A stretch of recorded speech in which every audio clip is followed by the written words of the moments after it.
পাশাপাশি একমাত্র বাংলাদেশ আমি বলি যেখানে এই পল্লী বিদ্যুৎ সিস্টেমে আছে, যেটা 47 বছর আগে এটা গঠিত হয়েছে।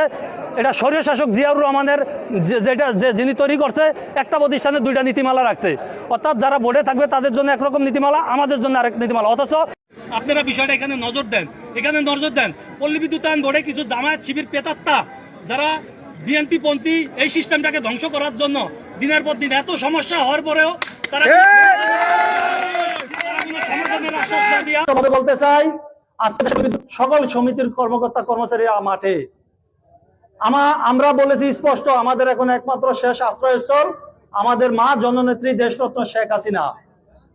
উনি আমাদের নিরাশ করবেন না। 12 কোটি মানুষকে যারা বিদ্যুৎ সেবা দেয় তাদের চাওয়া ভবিষ্যৎ সিস্টেম উন্নয়নের জন্য আমাদের চাওয়া, এটা অবশ্যই উনি দেখবেন। এবং আমরা মনে করি, আমরা তাকিয়ে আছি তার দিকে, যে কোনো সময় আমাদের জন্য ভালো খবর আসবে। এর বাইরে আমরা কারো মাননীয় প্রধানমন্ত্রী মাননীয় বিদ্যুৎ প্রতিমন্ত্রী বা বিদ্যুৎ বিভাগ, এর বাইরে আমরা কারো কোনো আশা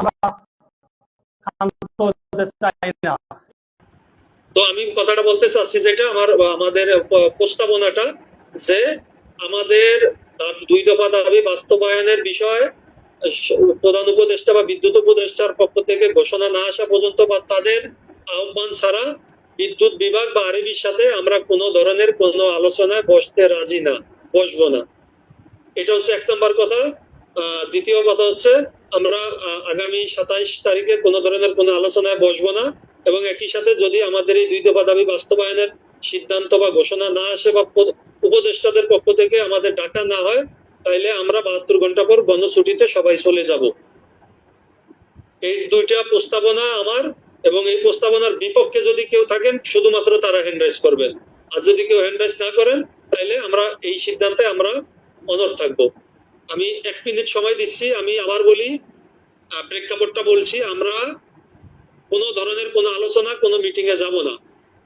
আমরা এটা আগামীকালকে সবাই সিদ্ধান্ত হলে আমরা আগামীকালকে প্রেস রিলিজ করে আমরা জানিয়ে দিব যে এই কারণে আমাদের বিদ্যুৎ বিভাগের প্রতি কোনো ধরনের আস্থা নাই এবং আরবির প্রতি তো নাই। আমাদের চেয়ারম্যান স্যারকে স্বাগত, এবং ওনার কথা ভালো লাগছে, তবে সমস্যাটা যেহেতু চেয়ারম্যান স্যার সমাধান করতে পারবে না আমাদের বিষয়টা বিদ্যুৎ বিভাগের এখতিয়ার বা সরকারের এখতিয়ার, সেখানে বিদ্যুৎ বিভাগের নিষ্ক্রিয়তা বা তাদের ভূমিকা আমাদের কাছে প্রশ্নবিদ্ধ বিধায় আমরা আগামী